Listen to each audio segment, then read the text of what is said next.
Namaste, my name is Anisul Haq. I'm from Bangladesh. I'm a visual artist, but I'm practicing ceramic art and design.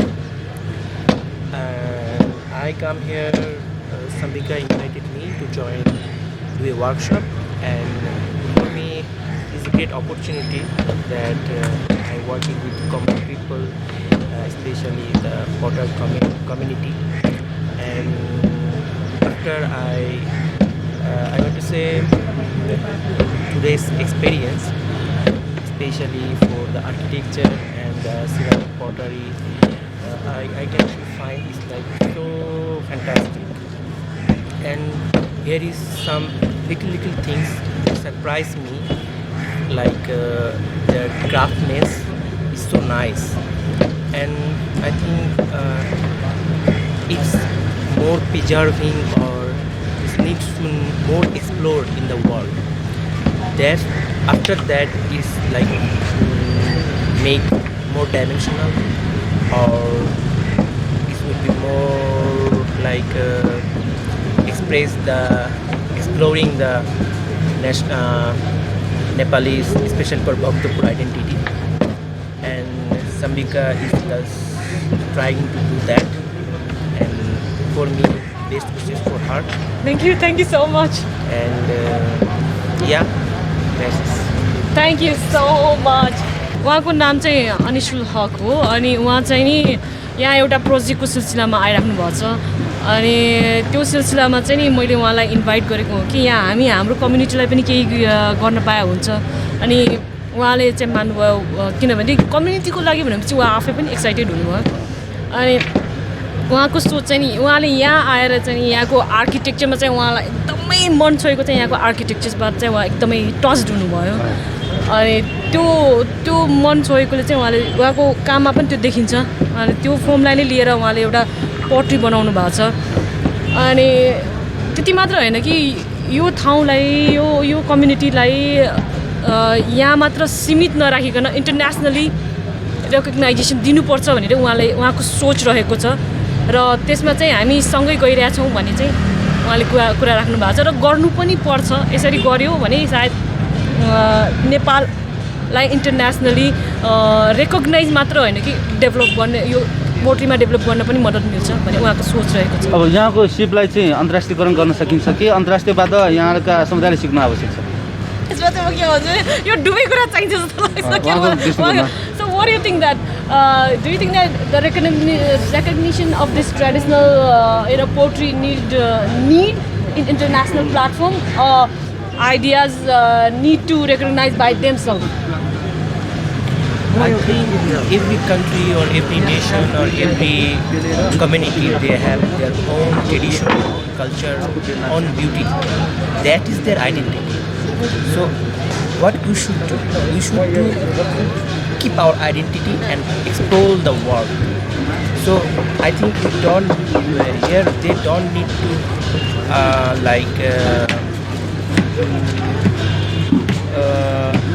adding some different things, but they need like little bit modernized with their life and everything.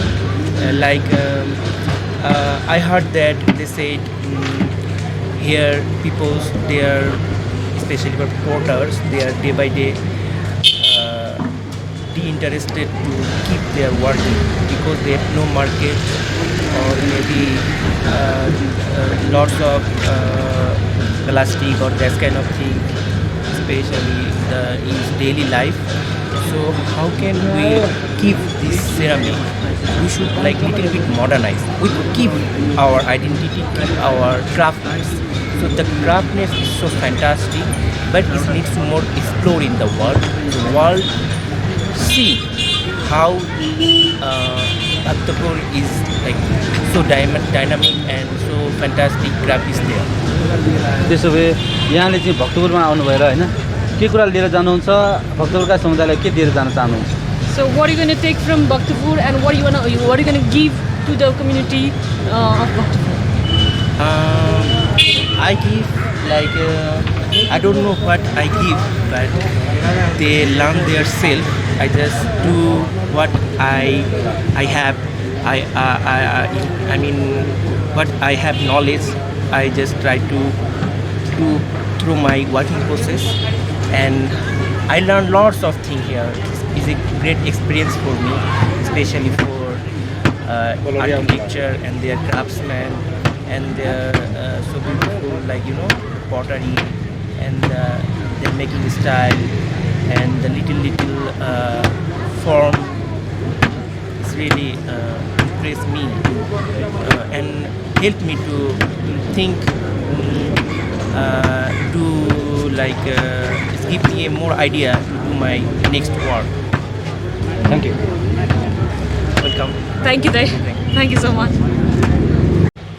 नमस्ते, म सम्बिका बासुकला। म यहीँ बस्छु, भक्तपुरकै हो है। तपाईँको यो भिडियोमा मलाई बोल्नै गाह्रो भइरहेछ। हजुर, अब बास्कुला हुनुहुन्छ, यहाँको महत्त्वको काम त हो नि पक्कै पनि होइन, यहाँले पढिरहनु भएको छ? हजुर, मैले चाहिँ यो मेरो स्टडी चाहिँ +2 लेभलदेखि नै मैले फाइन आर्टमा इन्ट्रेस्ट भएर फाइन आर्ट जोइन गरेको। अनि त्यो बेलामा चाहिँ मलाई मूर्तिमा इन्ट्रेस्ट थियो। मैले मूर्ति लिएर नै +2 अनि ब्याचलर अनि मास्टर गरेकी।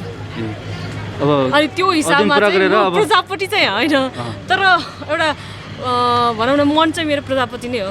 हजुर, फाइन आर्ट पढेपछि होइन, त्यो अनुसार चाहिँ अब व्यवहारमा उतार्नको लागि माटोसँगै खेल्नु पऱ्यो होइन? माटो त अब मुटु नै हो नि।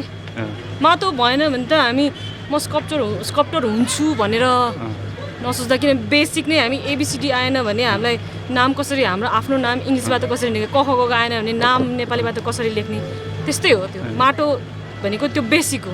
माटोबाट बन्ने भयो, काष्ठकलाबाट बन्ने भयो, ढुङ्गाबाट बन्ने चाहे भयो। त्यो काष्ठकला सिकोस् या के भन्छ ढुङ्गाको मूर्ति या मेटलको होस्, बेस त तपाईँले माटोबाटै लिनुपर्छ। माटोबाटै सिक्दै आउनुभयो। अब यहाँ माटोको कामलाई आधुनिकीकरण गर्नु पऱ्यो, व्यवसायीकरण गर्नु पऱ्यो भने जोड दिन थालिएको छ होइन? यो बेला चाहिँ यो वर्कसपले यही सन्देश दिन्छ कि अरू के कस्तो सन्देशहरू दिन खोजेको छ? मेरो सोचमा भन्नुपर्दाखेरि चाहिँ नि जुनसुकै क्षेत्रमा पनि एउटा जीवन धान्नको लागि यदि त्यो कामले हामीलाई सफिसियन्ट इन्कम दिएन भने त्यो काम त कन्टिन्यू हुँदैन।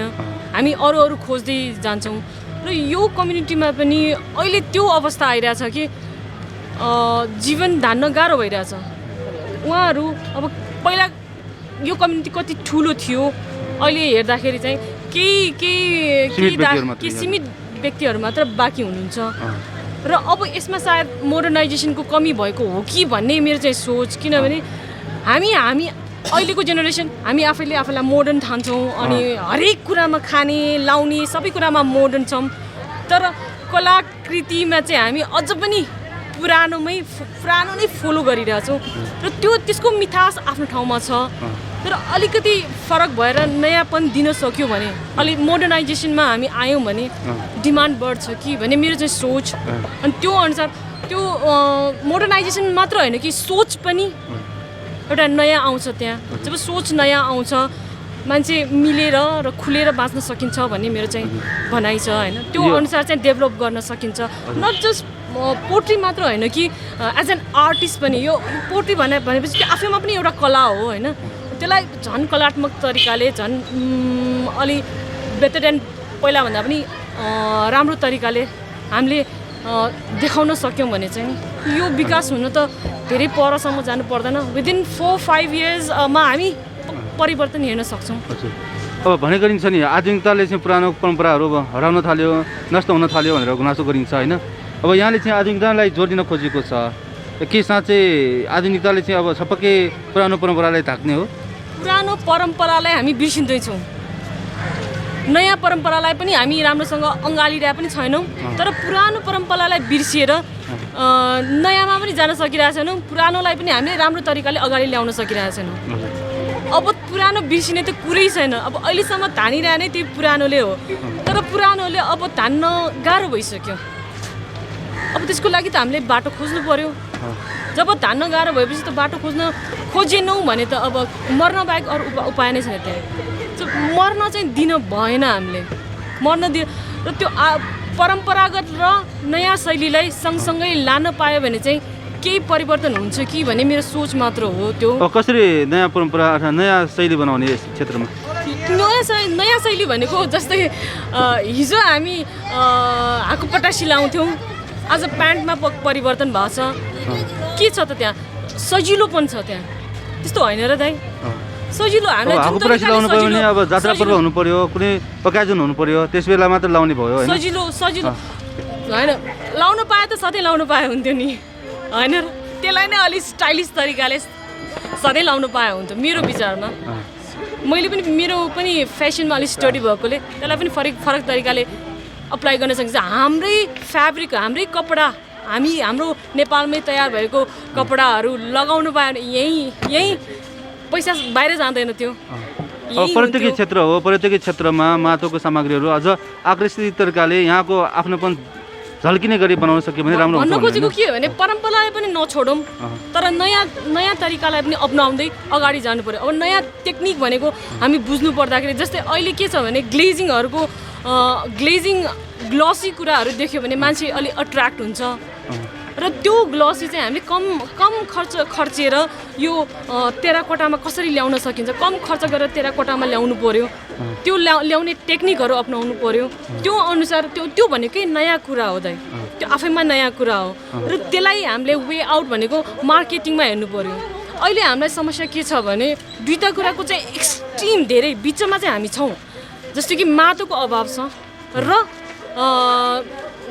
यो चाहिँ वे आउट भनेर यसलाई कसरी हामीले व्यवसायको रूपमा र आफ्नो जीवन निर्वाह मात्र होइन कि बच्चाहरूको भविष्य पनि कसरी हामी दिन सक्छौँ, त्यो दुईवटा कुरामा हामी जुझिरहेछौँ। अहिले यहाँको मात्र हामी कलाकार पनि त्यो विषयमा हामी जुझिरहेछौँ। हिजो घर घरमा चाहिँ उपयोग गर्थ्यो होइन, अहिले प्लास्टिक छ, अहिले एल्युमिनियम छ, मेटल पनि हामी त्यति अफोर्ड गर्न सक्छौँ जस्तो मलाई लाग्दैन।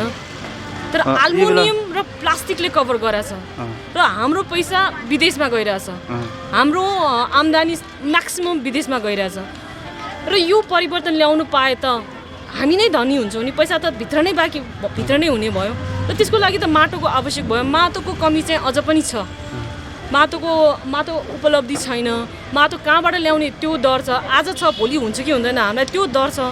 अब त्यो चाहिँ नि हामीलाई अलि गभर्मेन्ट साइडबाट अलिक वे आउट पायौँ भने चाहिँ नि हाम्रो कोसिस चाहिँ योभन्दा बढी हुन्छ कि हामीले योभन्दा अलिक बढी मेहनत गर्छौँ कि।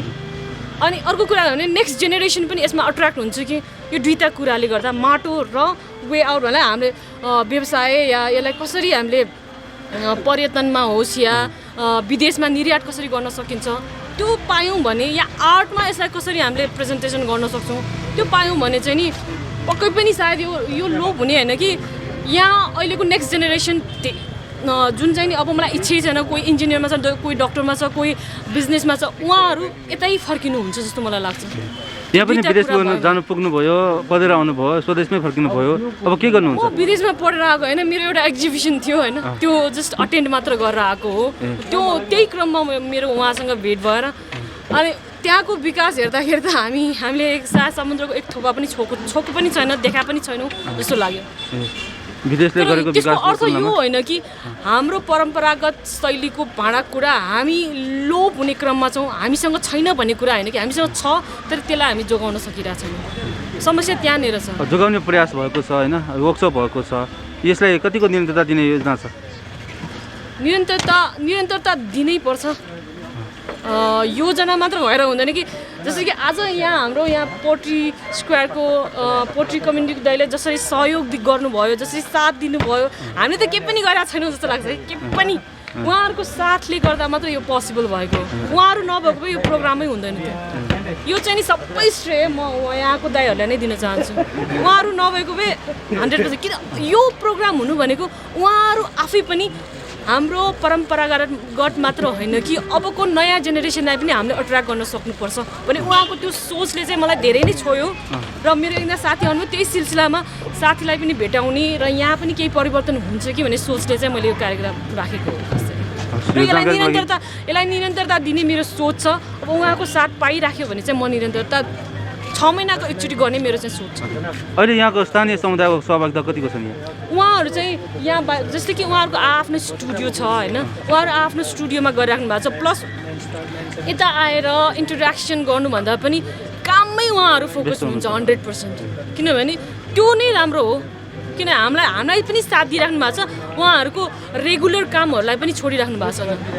र हाम्रो त स्टुडियो छैन नि त, यहाँ आर्टिस्टहरू त फरक ठाउँबाट आइराख्नु भएको छ। त्यो हिसाबमा चाहिँ नि स्टुडियो चाहिँ यो चोक नै हाम्रो लागि स्टुडियो बनाइदिनु भएको छ होइन। उहाँहरूले नि यो सबै उहाँहरूको मेहनत हो है, सबै नै उहाँहरूको मेहनत हो। उहाँले सबै ठाउँ दिनु भइरहेछ। अनि पानीदेखि लिएर जस आवश्यक परेको माटो, चुलो अनि आवश्यक परेको सबै उहाँहरूले बेहोरिराख्नु भएको छ। त्यो हिसाबमा चाहिँ नि जस निरन्तर हुन्छ जस्तो मलाई लाग्छ। हस्, यो जानकारी सन्देशको लागि धन्यवाद। Thank you so much. अनि प्लिज यसरी कभरअप गर्न आइराख्नु होला, त्यसको लागि चाहिँ एकदम धन्यवाद।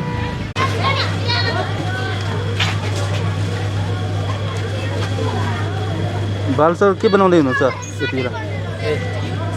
म चाहिँ एउटा भारो बनाउँदैछु, माटोको भारो। 2009मा यस्तै खालको काम गरेको थिएँ। अब 9 पछाडि आज अहिले बनाउँदैछु। धेरै वर्षपछि? यो चाहिँ धेरै वर्षपछि यो माटोमा चलेको भन्नु पऱ्यो। किन यति धेरै वर्ष लाग्यो फेरि यो? मेरो चाहिँ बेस चाहिँ यो पेन्टिङ बेस भएको हुनाले खासै स्कल्पचर चाहिँ बनाउँदिनँ म। अब अहिले यो वर्कसपमा चाहिँ सम्रिकाले मलाई इन्भाइट गरेको हुनाले अनि ल हेरौँ अब त्यो बेलाको बनाएको फेरि पनि अब अहिले रमाइलो गरौँ न भन्ने हिसाबले चाहिँ अहिले फेरि यो ठाउँमा चाहिँ यो वर्कसपमा चाहिँ सहभागी भइरहेको छु। वर्कसपमा यो माटोको एउटा भाडो बनाउनु भएको छ, चित्र बनाइरहनु भएको छ। हजुर हजुर। होइन, यो गमला जस्तै छ है? यो गमला चाहिँ होइन, एउटा च्यातिको आर्टिफिसियल भनेर मैले बनाउन खोजिरहेको छु। यो च्यातिको भागहरू जस्तो देखाएर अन्त च्यातिएको एउटा भाडो बनाउन खोजिरहेको छु। अब कलात्मक रूपले सजाउँदै हुनुहुन्छ होइन? बाहिर के चित्र बन्दैछ? बाहिर चाहिँ योपालि मैले एउटा भद्रकालीको पनि चित्र बनाउने प्रयास गरेको छु, मुकुन्द बनाउने प्रयास गरेको छु। एउटा सिम्बोलिक दिन मात्र खोजिरहेको छु। र मेरो पेन्टिङको विषयमा अनि यो आर्टको विषयमा चाहिँ म नवदुर्गाकोलाई चाहिँ विशेष गरेर म पेन्टिङ बनाउने काम गर्छु। यसमा चाहिँ नवदुर्गाको चित्रहरू देखिन थालेको छ होइन?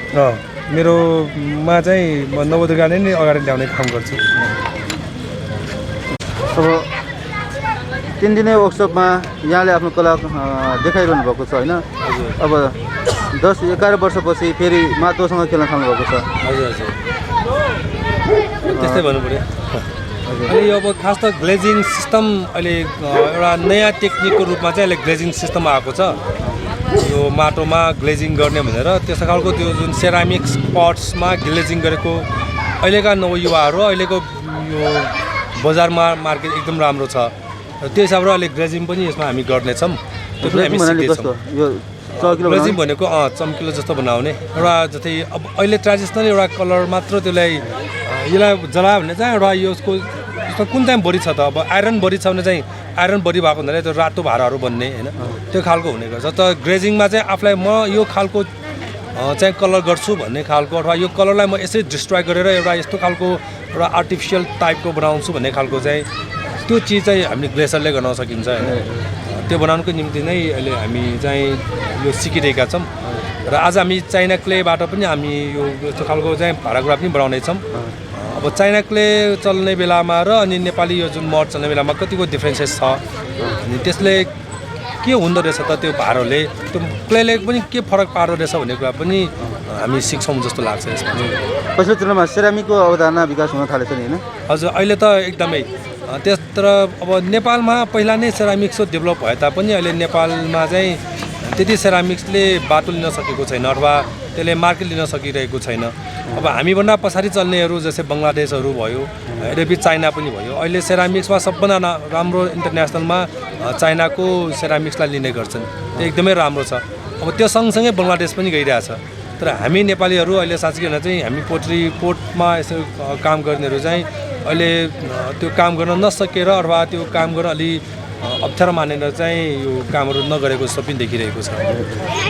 भनेपछि अब यसलाई चाहिँ व्यवसायीकरण गर्नको लागि सिरामिक्स उपयोग गर्नुपर्छ भन्ने लाग्छ। अब सेरामिक्स नै जानुपर्छ जस्तो लाग्छ किनभने अब माटो पाउन पनि मुस्किल भइसकेको छ भन्ने कुरा चाहिँ यहाँको समुदायले पनि भनिराखेको छ। हिजो अस्ति पाउने माटोहरू आजभोलि पाउन गाह्रो छ। त्यो पाउने जुन माटो पाउने ठाउँमा घरै घर भइसकेको छ, त्यहाँ बस्ती भइसकेको हुनाले चाहिँ अब माटो पाउने नै छाड्यो भन्ने खालको भएको हुनाले चाहिँ अबका पछिका दिनहरूमा चाहिँ माटोले गर्दाखेरि यो भाँडाकुँडाहरू नआउने हो कि भन्ने कुरा भयो। र अर्को चाहिँ अब यो माटोको भाँडाकुँडाहरू चाहिँ तपाईँको अब जस्तै यो अहिले फुट्ने सम्भावना हुने भएको हुनाले चाहिँ यसलाई प्रयोगमा पनि कम मात्र ल्याउने गरिएको देखिन्छ। अब प्लास्टिक भने सजाउनलाई मात्र भयो होइन? अहिले चाहिँ त्यसरी नै भइरहेछ र सजाउनुको निम्ति देखाउनुको निम्ति मात्र भन्ने खालको मात्र भइरहेछ। यसलाई चाहिँ डेली जसरी हिजो अस्ति हामी डेली युजमा ल्याउँछौँ, यसलाई डेली लाइफमा डेली युज गर्छौँ, तर अहिले चाहिँ त्यो अलिक कम भएको देखिन्छ। अब यो वर्कसपले चाहिँ नयाँ पुस्ताले भनौँ अथवा यो क्षेत्रमा लागेका कलाकारहरू अथवा उद्यमीहरूलाई चाहिँ के सन्देश दिन्छ? यसले चाहिँ अब जस्तै हामीले माटो नभए पनि अथवा माटोलाई जतन गरेर भए पनि माटोको भाँडाकुँडामा चाहिँ हामीले हात बसाल्नै पर्छ अथवा हामीले गर्नै पर्छ। एउटा हाम्रो क्रिएसन हो होइन, एउटा हाम्रो आर्ट हो, त्यसलाई चाहिँ हामीले चलाउनै पर्छ भन्ने खालको चाहिँ यसले सन्देश जान्छ। र अर्को चाहिँ यसलाई बरु अलिकति मोडिफिकेसन गरेर होइन नयाँ तरिकाबाट कसरी ल्याउन सकिन्छ त्यो ल्याउने तरिकाबाट चाहिँ गर्नुपर्छ भन्ने कुरा चाहिँ सायद योबाट सन्देश जान्छ जस्तो लाग्छ। अब यो व्यावसायिक रूपमा काममा जुटिरहेका समुदायलाई लक्षित हो कि यहाँ जस्तै कलाकर्मीलाई लक्षित हो यो वर्कसप? यो विशेष गरेर त यहाँका दाइहरूलाई नै अथवा यहाँको यो जुन स्थानीयहरूलाई नै हो। त्यसमा चाहिँ अब हामी पनि उहाँहरूसँग केही गर्न सक्नुला कि भन्ने हिसाबले हामी पनि यसमा इन्भल्भ चाहिँ भएका हौँ। तर यो लक्षित चाहिँ यहाँको समुदाय नै विशेष गरेर टार्गेट चाहिँ यिनीहरूलाई नै हो, उहाँहरूलाई नै हो। किनभने उहाँहरू यसैमा अहिले जीवनयापन गरिराख्नु भएको छ, कतिले यसैबाट जीवनयापन गरेर गइसक्नु भएको छ। भनेपछि अब नयाँ युगले के गर्ने त भन्ने खालको चाहिँ सायद यसबाट अलि उहाँहरूलाई चाहिँ बाटो खुल्छ कि भन्ने हिसाबले। हरेक सामानहरू बनाउँदाखेरि माटो सुहाउँदो हुनुपर्छ भन्छ नि होइन? अब माटोकै सामग्री बनाउँदाखेरि नेपाली समुदायको विशेष गरी भक्तपुरका समुदायको विशेष गरी कुमालेहरूको समुदायको चाहिँ आफ्नो कलाकृतिलाई देखाउने हिसाबले चाहिँ माटोको यो सामग्रीहरूलाई देखिन्छ होइन? यसलाई चाहिँ अब नेपालीपन दिन कसरी सकिन्छ? अब साँच्चै हो भने चाहिँ यो माटोबाट चलाउने नै एउटा नेपालीपन नै हो जस्तो लाग्छ। नेपालीले जस्तो खालको भाँडाकुँडाहरू बनाउँछन्, नेपाली आर्टले जस्तो चिजको बनाउँछन् त्यो चिज भलै नै अरू देशले बनाउन सक्नुला। अब कतिपय ठाउँमा चाहिँ सिमिलर होला, त्यो बेग्लै कुरा। तर यहाँबाट बनाउने जुन भाँडाकुँडाहरू, यहाँबाट गरिने जुन टेक्निक फुल्ली गर्ने भाँडाकुँडाहरू चाहिँ सायदै कुनै देशबाट चाहिँ त्यसो गर्न सकिएला जस्तो मलाई चाहिँ लाग्दैन। किनकि नेपाल भनेको चिज यस्तो देश हो कि जहाँनिर कला संस्कृति परम्परामा निकै धनी मानिएको देश हो। यस्ता खालको परम्परा संस्कृतिले नै हाम्रो यो खालको आर्ट अथवा यो खालको माटाका भाँडाकुँडा पनि युटिलाइज भइराखेको छ नि। त्यो भएको हुनाले चाहिँ हाम्रो कतिपय जन्मेदेखि मरुन्जेलसम्म पनि हामी धेरैवटा भाँडाकुँडाहरू युटिलाइज गर्छौँ हाम्रो जीवनमा पनि। भनेपछि त्यसरी जीवनमा युटिलाइज गर्ने भाँडाकुँडा युटिलाइज गर्ने भन्ने खालको देश त मलाई लाग्छ थोरै मात्र देशहरू होला। तर हामी नेपालीहरू अधिकांशले त जन्मेदेखि यो भाँडा जन्मेपछि यो अनि त्यसपछि उसलाई न्वारान गर्दाखेरि यो भाँडाकुँडा भनेर चाहिँ भाँडाकुँडा नै अनुसार नै हामी संस्कार परम्परा पनि चलाउने भएको हुनाले चाहिँ यहाँ जस्तो खालको नेपालीपन आउने भाँडाकुँडा चाहिँ सायदै अरू देशमा चाहिँ नहोला कि। हजुर, यहाँले अघि भन्नुभयो नि चाइनामा बङ्गलादेशमा चाहिँ सेरामिक्स र माटोको व्यवसायीकरण भइरहेको छ भनेर भनिरहेको छ नि होइन? हजुर। अब त्यो हिसाबले स्वदेश वा विदेशमासम्म पनि नेपाली कलाकारले बनाएका अथवा कुमालीले बनाएका सामग्रीहरू पुर्याउनको लागि अब के गर्न आवश्यक देख्नुहुन्छ?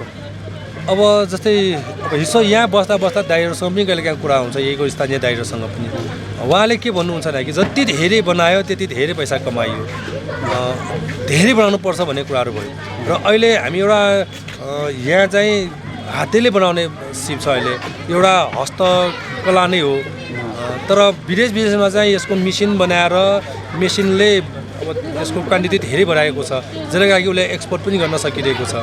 तर यहाँका हामी बासिन्दाहरू जुन स्थानीय बासिन्दाहरूले काम गरेको हेर्नुभयो भने चाहिँ थोरै मात्र तपाईँको यो जुन मेसिनरी सामान चलाउने भन्ने खालको चाहिन्छ। एउटा पाङ्रा पहिला एउटा पाङ्रालाई घुमाउने खालको थियो भने चाहिँ अहिले जस्ट एउटा इलेक्ट्रिक पाङ्रा आइरहेको छ, जुन अहिले हामी यो सजिलो भयो काम गर्न, अलिकति त्यसले सजिलो भयो। तर त्यसले गर्दाखेरि पनि अझ पनि मान्छेले त त्यसमा अझ पनि मान्छे नै लागिराख्नु पर्ने छ, जसले गर्दाखेरि चाहिँ एक्सपोर्ट गर्न चाहिँ अलिक गाह्रो नै मान्छ। जति चाहिने मात्रामा हो त्यति मात्रामा हामी एक्सपोर्ट गर्न नसकौँला, तर एक्सपोर्ट चाहिँ भइराखेकै छ। तर अब त्यसरी एउटा व्यवसायीकरणको रूपमा लाने नै हो भने चाहिँ एउटा अब एउटा इन्डस्ट्रिजको रूपमा र उद्योगको रूपमा यसलाई चाहिँ विकास गरेर मेसिन नै त्यस्तो खालको मेसिनहरू ल्याएर बनाउन सक्यो भने चाहिँ त्यो छिटो होला। जुन काम चाहिँ इलेक्ट्रिकले गर्यो भने चाहिँ अथवा मेसिनले गर्यो भने चाहिँ त्यो छिटो बन्ने पनि भयो र त्यति मान्छेको जुन मेन पावर पनि नहुने हुन्छ, कस्ट पनि कम लाग्ने भयो, जसले गर्दाखेरि जति धेरै बन्यो त्यति धेरै त्यसको रकम कम हुने भयो होइन। अब त्यसले गर्दाखेरि अनि बिकाउ पनि गर्न सजिलो हुने भयो। अब हातले बनाएर एउटा भाडा 2टा भाडा बनाउन दिनमा 10टा भाडा बनाउँछ, 10टा केही नभए पनि उसले 50 रुपियाँ त राख्नु पऱ्यो। 50 रुपियाँको राख्यो भने चाहिँ त्यही भाडा चाहिँ यदि हामीले यो उद्योगबाट बनाउन सक्यौँ भने चाहिँ अथवा मेसिनबाट बनाउन सक्यौँ भने चाहिँ त्यो भाडालाई हामी 20-25 रुपियाँमा बेच्न सक्छौँ। त्यसले गर्दाखेरि त्यो क्वान्टिटी नै चाहियो भने चाहिँ क्वान्टिटी त अब सायद यो उद्योगले नै दिन सकिएला हातले भन्दा पनि।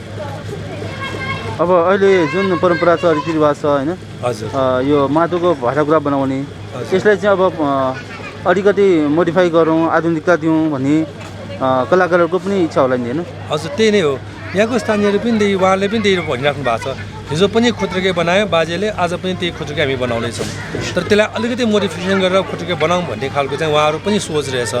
तर कसरी बनाउने भन्ने खालको त्यो आइडिया चाहिँ एक्सपोर्ट गर्न चाहिँ अलिक गाह्रो मानिराख्नु भएको छ। त्यो फेरि अब बजारले त्यसलाई मार्केट दिन्छ कि लिँदैन भन्ने कुराहरू, ती चिजहरूले पनि उहाँहरूलाई चाहिँ अलिकति अप्ठ्यारो चाहिँ बनाइदिएको छ।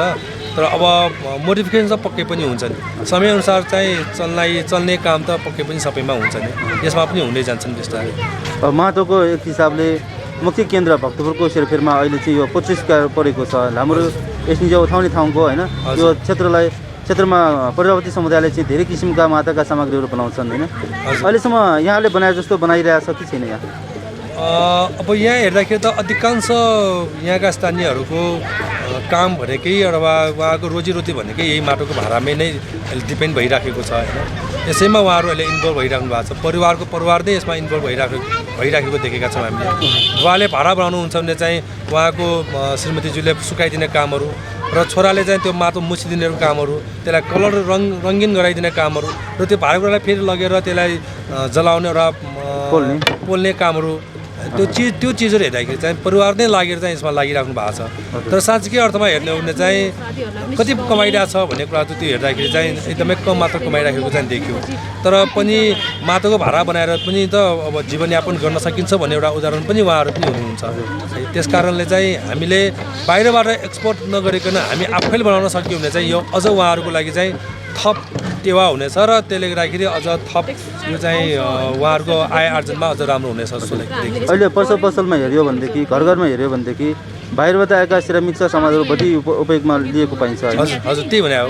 अब त्यसमा पनि त्यस्तो भयो। अब त्यो चिज बनाउनुको लागि चाहिँ जस्तै अब एउटा सेरामिक्सको लागि एउटा भट्टा बनाउनुको लागि नै धेरै पैसा खर्च हुने रहेछ भनेपछि त्यसलाई त्यसको टेम्परेचर मेन्टेन गरेर त्यो बनाउनु पर्ने रहेछ, नभएमा चाहिँ त्यो भाँडो काम नलाग्ने रहेछ भनेपछि त्यो खालको रिस्की भएको हुनाले चाहिँ उहाँहरू त्यो प्रति पनि अलिकति जान नचाहेको होला।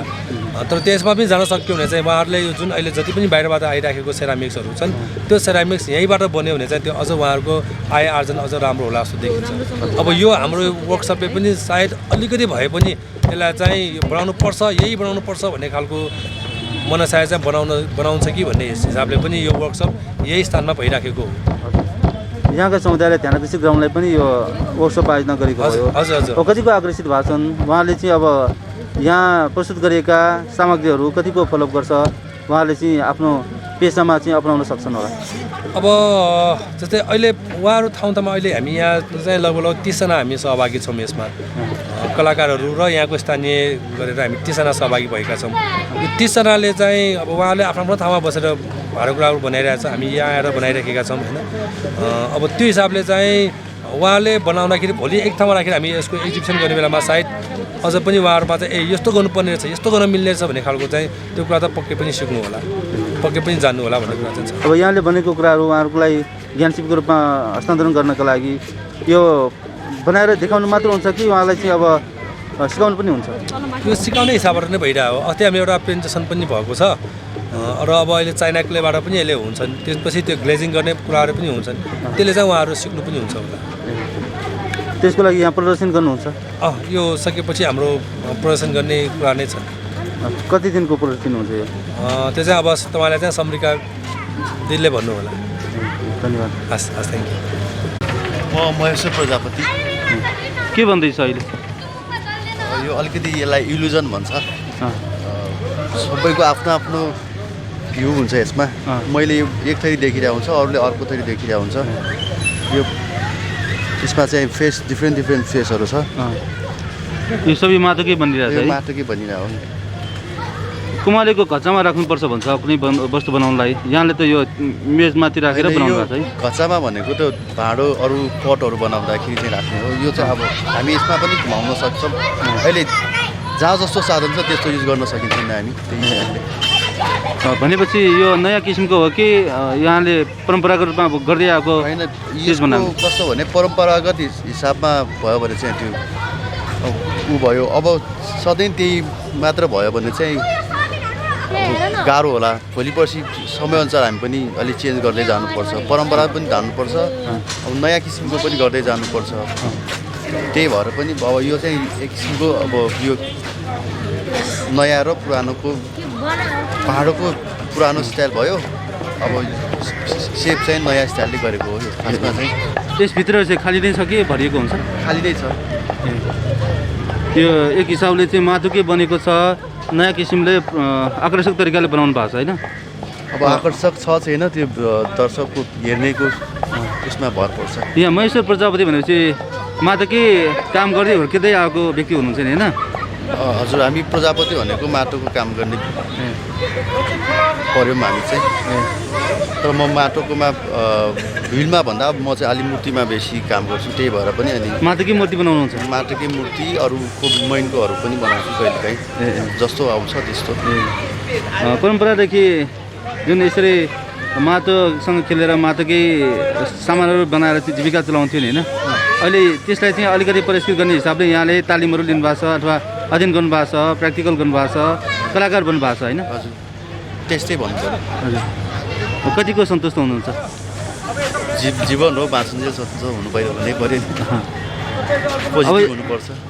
अब यो वर्कसपमा चाहिँ यहाँले आफ्नो कला प्रस्तुत गर्न लाउनु भएको कि नयाँ पुस्तालाई सिकाइरहनु भएको छ कि यहाँ आफै पनि केही गर्दै हुनुहुन्छ? म पनि गर्दैछु, म पनि सिक्दै हो।